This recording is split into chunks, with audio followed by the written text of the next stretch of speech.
Hi, it's Joy Foster, founder of Tech Pixies and the host of the Sparkle and Thrive podcast. And I am very excited because we've obviously just done the social media trends, and it was amazing to talk to all of our social media coaches about the trends in 2022. So if you haven't grabbed those, definitely go and check that out. We have a link to the social media trends on our free resources page, techpixies.com/free resources.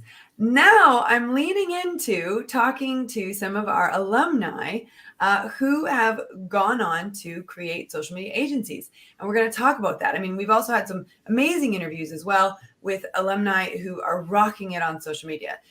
So that's really something that we're focusing on this year with the podcast, is sharing some really great success stories within the social media space. So today I have a lovely guest, Maria Collins. Hello, Maria. Hi, morning, Joy. Thank you for having me. And Maria runs Social Media Maria, and she is doing some amazing work. So we're going to talk to her about her incredible journey from where she was to where she is now, and how she's even bringing on new clients from the Tech Pixie community. So Maria, tell us, you have a history of living all over the world. I have a history of living all over the world. So I think part of being a world traveler is you are a bit more risk adverse. You are a bit more adventurous. Let's talk about this adventure of getting into social media agency work, social media, service provision, etc. How did you get started, and what does it look like now? Yeah, so I did. Yeah, so I had an early, really interesting childhood, especially now when travel is so restricted, and we traveled a lot all over the world as kids with my dad's job. And I think it does give you a real sort of thirst for working with different people and being, able to sort of, I guess, kind of work a bit, on the hoof and kind of, and also understanding different customers, different people. But when I first started work, I worked in London, very traditional corporate marketing. So I worked for Reuters, Nationwide Mortgages, so really traditional marketing. And at that point, we were not doing social media. We were creating brochures and really. But it was a great start, because it gave me a real understanding for the basis of strategy and understanding your customer and all of those great things that you really need to know. And I then so I worked in London for many years, and then when we had kids we moved out towards Cambridge. And Cambridge is a fantastic place, but it's not a hub for financial services. So amazing for tech and science and all of these things. But I actually really struggled to get a job out here, because my skill set was so different. And if you didn't have a PhD in science, then even if you were a product marketing person, you needed that technical side. So I actually started volunteering instead for a local charity, Tom's Trust, who support children with brain tumours. And it was that gave me my first taste of social media, actually coming in a different way and thinking, I'm going to have to learn some new skills here and kind of adapt, because the kind of, I'm not in the city anymore. And I'm also not, I didn't grow up with social media, probably many of the tech pixies. I think the gap in our knowledge is that we didn't grow up, on our smartphones like all of our kids do nowadays. So that really gave me my first taste for social media. And then I worked for another charity who supported children's mental health issues. And that was my first paid social media job. And that was, I was paid by the hour to do a certain number of posts per week. But I was still teaching myself. I was learning on the job, and I was doing a great job, I'm sure, but I hadn't trained in social media. And then we came into lockdown, and suddenly my husband was no longer commuting, and we were all at home. And a current Tech Pixie or another alumni actually told me about the Tech Pixies course. And I think I spoke to you on the Friday and you were like, it starts on Monday. And I called you on your phone and you were walking. And I was like, well, I'm thinking about this. And you were like, well, it starts on Monday. And I don't know why. I just, because it's a big commitment, isn't it? And I just was like, okay, see you on Monday. And I joined the Tech Pixie course, which was fantastic. Yeah. Oh, that's so, I love those memories of the phone calls and, like I was walking and I was in the car. I mean, I've had so many conversations like that. And what I've learned is, when you know. And actually, very often I can tell from a conversation with a student whether or not they're gonna thrive. In fact, we've just made a big change to the program, which is, once you're in, and we're not, there's no trial period anymore. You're either going to take this seriously or you're not. And we know that if you're not going to take it seriously, it's not right for you. But we know that if you are going to show up, you're going to do the work, and which you did. You showed up, you did the work, you get the results, and you got the results. So let's talk about that, because you were volunteering, but then by getting your CPD certification and getting upskilled, you thought, well, I'm not going to do this for free anymore. So tell us about that transition from volunteering to getting your first paid client. And now you have multiple paying clients. So let's talk about that as well. So I think when I did the course, because obviously you can do the course in your own time, which is fantastic. So if you've got kind of existing business or children or anything, you could do the course in your own time.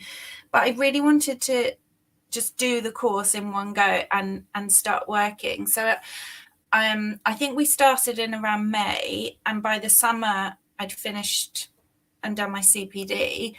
And the great part about the course is that by the end, I didn't even realize this, but by the end of the course, you already have your own profile, because the coursework I set up a profile as I went along.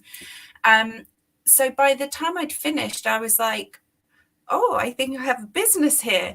And actually, one of the first things I did, and I really think this would be a top tip, is I made sure that I got to know my local community. So all the small businesses. So as I was because your initial post, you haven't got anything particularly to post about in a way. So I kind of got to know my local businesses and the guys in the market and sort of small local entrepreneurs. But the brilliant thing is that they then started supporting me. I then started supporting them, and actually that kind of gave me a bit of momentum, I think. And as a result, a local company noticed me. So by the October, I had my first client, which was an amazing omega-3 brand. They're Norwegian, but I'm near Saffron Walden. They're actually their offices are in Saffron Walden, and they had taken me on quite a lower salary, just to do 3 posts a week. And there was a great start actually, because they had some lovely professional photographs already. So it kind of eased me in. But a lovely company to kind of get my teeth stuck into, really. That is great. And and at that point you were presumably working on, cost per post or cost per hour. Is that what you were? Is that how your contract was set up? Okay. Yeah. So how did you then transition to multiple clients and then moving from a cost per post or cost per hour to a values-based contract? Yeah. So I think it can be quite scary kind of working out your pricing, because you don't actually know, in a way, you don't know like how long it is going to take you. But equally, you also, you're not necessarily pricing just on the hours, but also your experience and your knowledge and really, in a way, also social media, you never stops. Like I'm always thinking about my clients. I'm always engaging or doing something. So what I started doing is I actually started doing a proposal with a sort of an idea about what it would include each month, so that and also I always kind of spoke to the client up front about what they're providing me. So I think it's really important to have those early conversations, like, what assets are you going to give to me?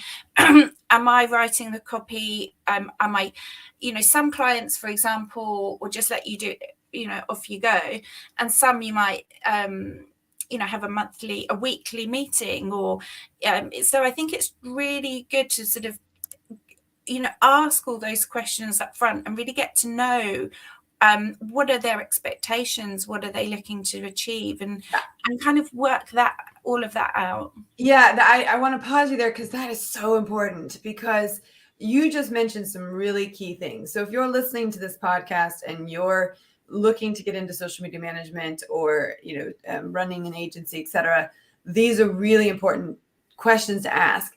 Because if they don't provide content, either copy or images, that's extra work, right? You've got to create the images, you've got to create the copy. And that, I find, is one of the biggest time sucks, if you will, for a social media manager, if they have to chase copy and images. And, I just found, when I was a social media manager managing multiple clients, it was so much easier for me to just create all of that stuff. I mean, rather than wait for it. But sometimes you go into an organization where they've got a comms manager and they've got a brand manager, and you're working alongside the comms manager and the brand manager, which is how we have it set up at Tech Pixies now. Obviously, that was not how we started, but now we have someone who can create the images, who can edit the videos, and we've got someone who can write the copy. And basically, then we just need someone to get that content out, right? And that's sort of what we've done. So it's really understanding the structure of the business. Am I working for one person, or is there a team of people? And like you said, the meetings are really important too, because I find, and I think this is very important, that when you have social media clients, you do need to build in a weekly or monthly check-in. Hugely important. And, at Tech Pixies, we have weekly check-ins with everyone on our team. Even if I'm only meeting with a certain number of people, then those people are meeting with a certain number of people, but everyone has a weekly check-in, and it's like, okay, what happened last week? What's happening this week? And everyone's on the same page. I like the idea of a monthly one, for social media, because you can sort of plan a month in advance rather than, doing it every week. But those those are really good tips. And so people need to be thinking about that. Who's creating the imagery? Who's creating the copy? Who's loading it up into the social media networks? Who's doing the communication with the no comment left behind? Who's in charge of engagement, right? What are the expectations around weekend work as well? I think that's something that social media managers need to be talking about. What days are they working? What days are they? And I remember I learned that it was okay to say I'm available, let's say Monday, Wednesday, Friday, because I learned as well that if someone left a comment on a Tuesday, I could deal with it on a Wednesday, right? I could make sure that there was a 24-hour loop if I was working. And this is when I had like a 2-year-old and a 3-year-old, and I wanted to be with them a couple of days a week. So I think, but those are great, great things to think about. Did you learn in your early contracts how long things took to do and sort of track all of that? And then that made it easier later when you put together the pricing packages? Yeah, and I think it evolves as well, because, like, for example, nowadays, when we first started, when I did the course, reels weren't a thing. And now you're having video is so huge. So now, originally, you're like, the difference between posting 3 posts a week, which is a professional photograph has been sent to you on an email, to creating reels or going live for your clients, or I think it's and I think it's not being afraid to have those conversations. Don't be so keen to kind of get your first clients and just take them on board that you don't ask and sort of think, well, this is going to take, creating reels is going to take this much time. So yeah, I think it evolves, and as also the platforms evolve as well. And actually, for some of my clients, so I've sort of started to I've noticed as I've gone along, I've niched almost by accident, and all of my clients are with serving midlife women, which is a great, I am one, and it's a great market place to be in. So my other clients are a wonderful Botox nurse who is a local lady, women returners who you know, and actually you put me forward for the job, Joy. They're a fantastic organisation who coach women back into their previous careers after a career break. But for them, I'm actually on I help across all of the platforms. And that's quite different as well, because thinking about what the different content needs are for Twitter and LinkedIn is very different to Facebook and Instagram. And that's why the Tech Pixie course there gave me that great grounding, because not everyone likes Twitter and LinkedIn. I think, I know Beth does, she's fantastic on those kind of channels, but a lot of people, stay away from them. So yeah, I think working all of that into your pricing as well is important. Well, you make a great point, and that is also the number of networks you're on, the number of followers. One thing that we found, when I started working with ProBiz, they had maybe 20,000 followers. When I finished working with ProBiz, we had 50,000 followers. There's a big difference in the volume of customer service requests and the volume of, angry customers, happy customers, just communication in general. I mean, we would put up a Crufts post, to celebrate Crufts Week, and then put up pictures of dogs and say, okay, put in, the comments, picture of your dog. And we get hundreds of comments, right? And we would reply to all of them, no comment left behind. But that was building community. That was creating a community. And I think, as the networks grow, the comments grow, as the engagement grows, you've got to be there. You got to show up. I say all the time on the social media crash course, I say, if you text your friend a couple days in a row and they don't text you back, or a couple weeks in a row and they don't text you back, you just stop texting them. So it's the same thing with comments. If people don't reply to comments, they don't engage with you don't engage back, they're going to stop commenting. It's not, they don't get anything out of it. So it's about this, law of reciprocation, giving and receiving. And so I think you're totally right on about that. I mean, I think understanding the different networks you're working on, understanding the size of the account is also really important when you're trying to figure out your cost structure.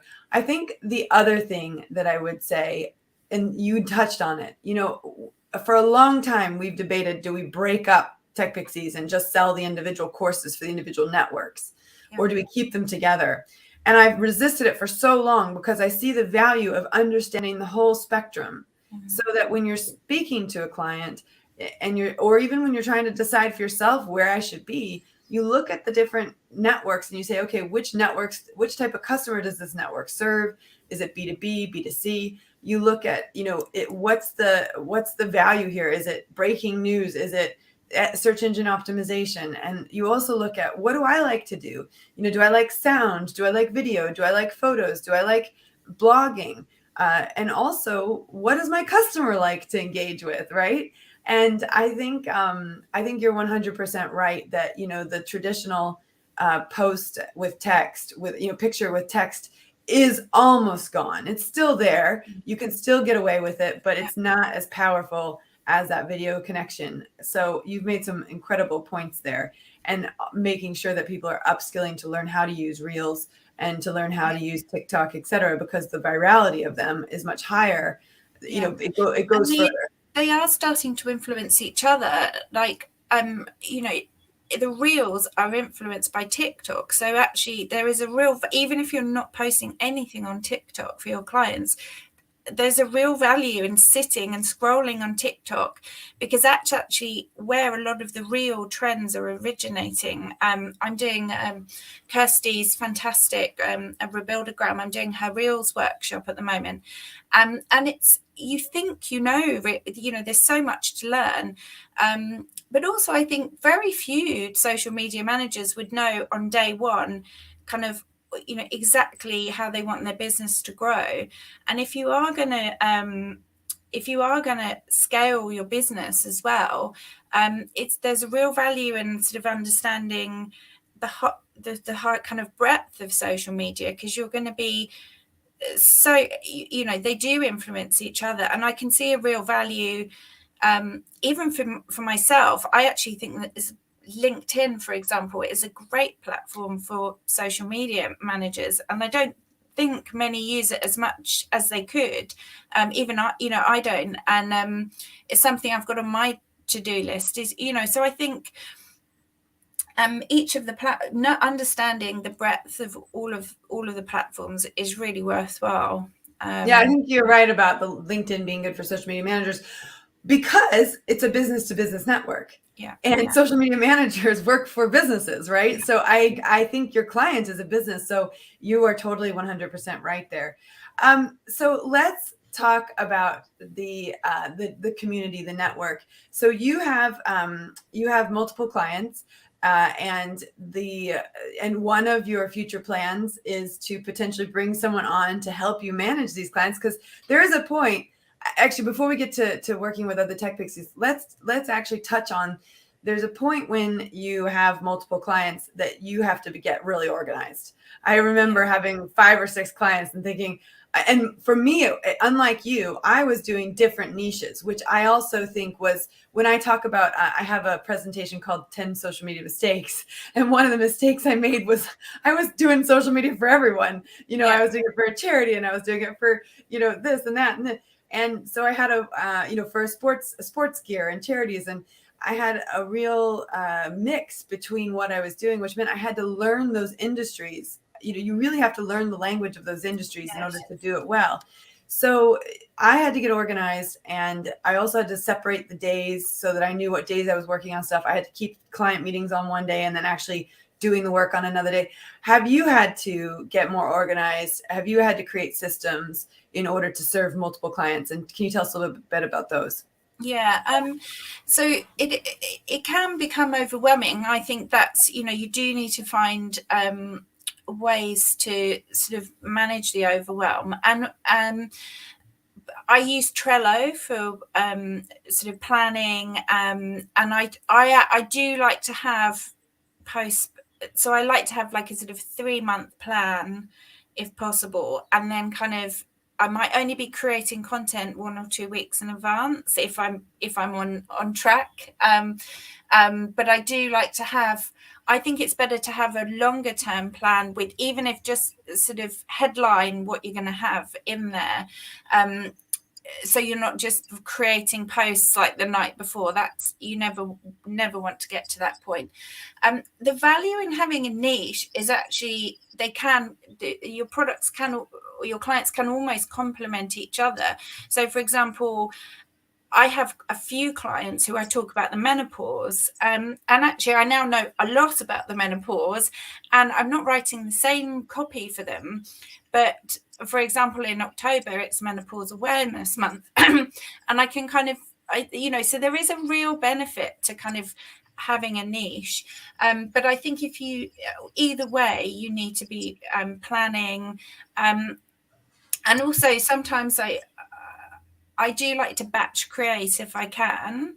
So I think that's the other thing. I feel like once I'm kind of on a roll with either writing copy or the thing I love doing is I would meet a client for a day and create all the reels.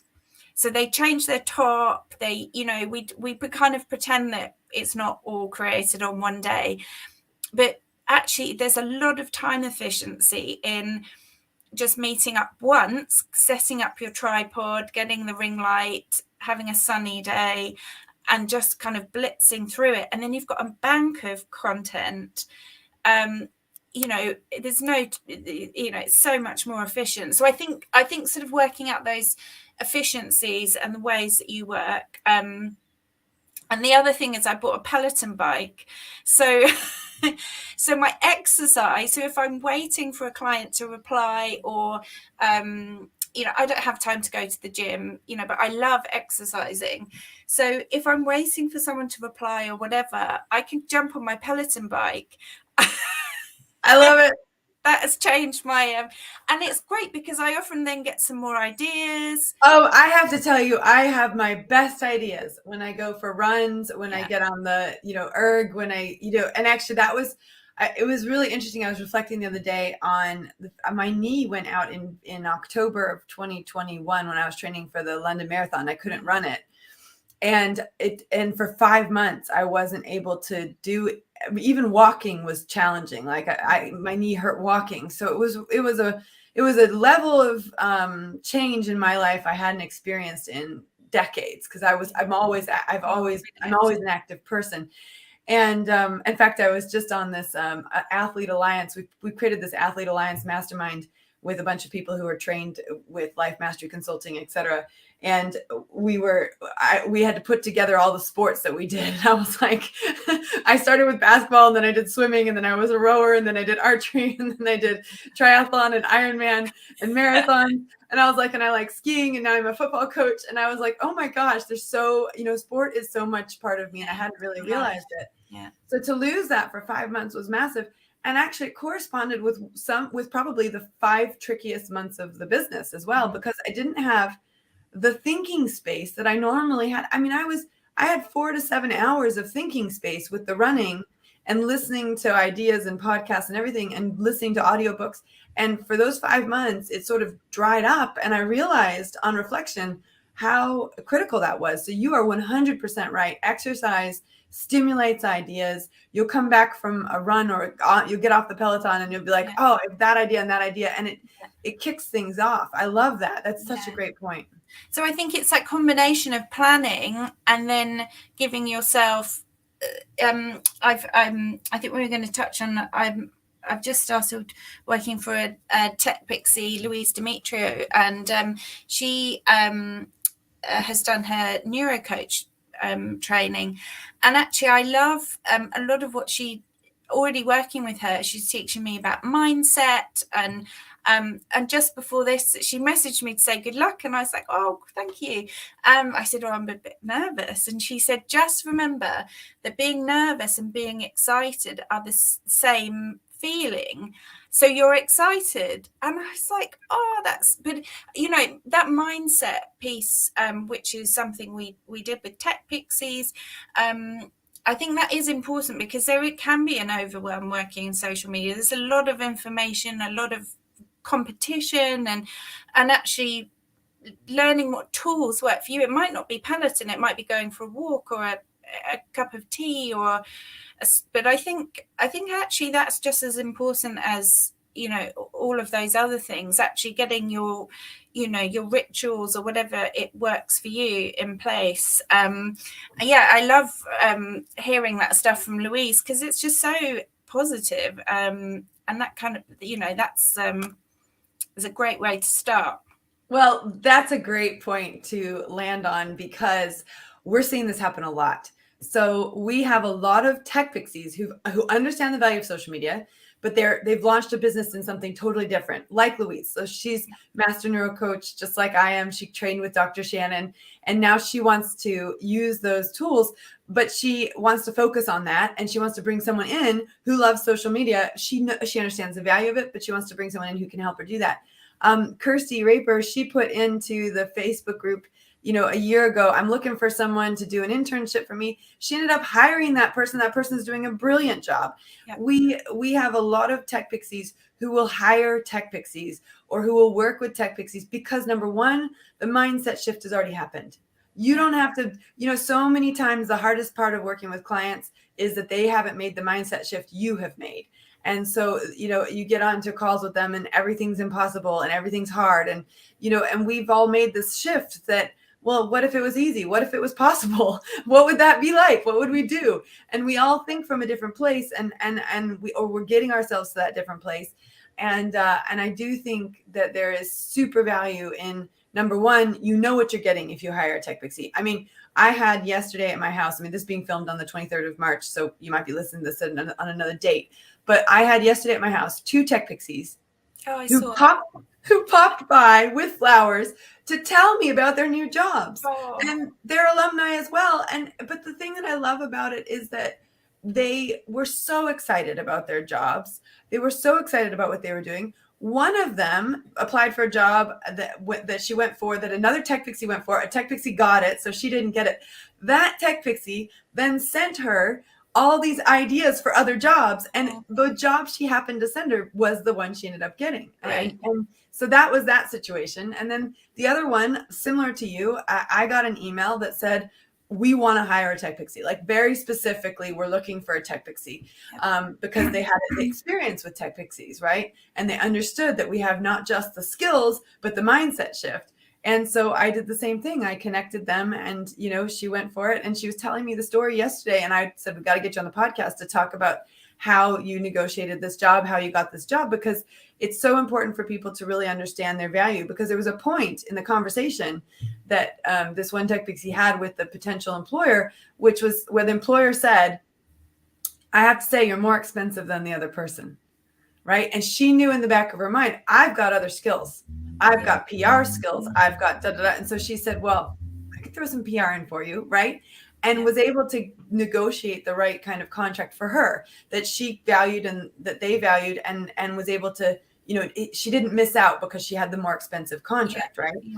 So but this is what I love. I love hearing these stories. I love hearing people going for their dreams, having them come to fruition. I love seeing tech pixies work together. It's like, makes my heart sing.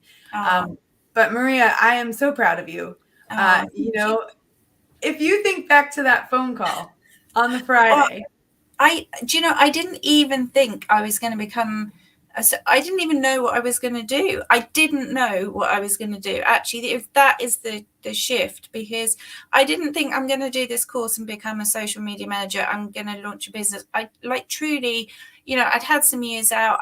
I needed, you know, I had a lot of experience, but was, you know, I definitely did not expect that I would have a number of clients, you know, and also be earning a really good salary, because, you know, actually it's important. You're not doing it for, I've got 3 children, you know, I've kind of, you know, you're not doing it just as a hobby. And, you know, it's good to, you know, so thanks to you, Joy, because and the Tech Pixie community, you know, I still talk to my Tech Pixie girls every single day. And in fact, yesterday I messaged them. I was like, "We're all quiet. Where are you?" Well, you're right. It's actually, and the coaching team. We have an incredible coaching team. Brilliant. We have an incredible back office support. I mean, that's the thing I've really focused on the last few years, is building out a team so that it's not all reliant on me. But also, I want to just flip that on its head and just say, you did the work. You showed up. You went to the coaching calls. You watched the lessons. You applied the lessons, you know, and that's why I said on the social media crash course, guess what, guys? You show up, you do the work, you get the results, because we've created a system that if you participate fully, you will get the results. And I was, one of the things I say in the crash course is, you know, what we believe you can do, and you can just tell me if you think this is true or not, but what we believe you can do is, with these skills, on a minimum level, you can earn 1,000 up to 3,000, possibly more, but between 1,000 and 3,000 a month. Once you've got your skills, you multiply that by a year, that's 12,000 to 36,000. You multiply that by 10 years, you've just added 120 to 360,000 to your family's finances. That's what we call becoming financially independent. Do you believe that that is a true and accurate statement of someone who leans in? Yeah, I think that's completely achievable. Absolutely. And I also think there's, you know, it's a great time to be in social media, you know, like the world we've had some terrible things happen, but, you know, the world has become, it is the future and here to stay. So, you know, there's a lot of opportunity, I think, for women. And yeah. Well, I love it. And I love that you came on today. I just want to acknowledge some of our live listeners. Hey, Nikki, thanks for listening. Hi, Nikki. And then Yvonne says, just to wrap it up on that final point, yes, know your niche. Otherwise, it becomes too overwhelming. And I think that was a real top tip from you, Maria, you know, and actually kind of creating multiple accounts that have a similar language, similar demographic, because you really get to understand that, and it speeds everything up and synchronizes things as well. Definitely. Thank you, Joy. Any last words of advice or wisdom from you? Oh, no. Good luck. Yeah. Be a tech pixie. All right. Thank you, Maria. Have a great day. Thanks, Joy. See you soon.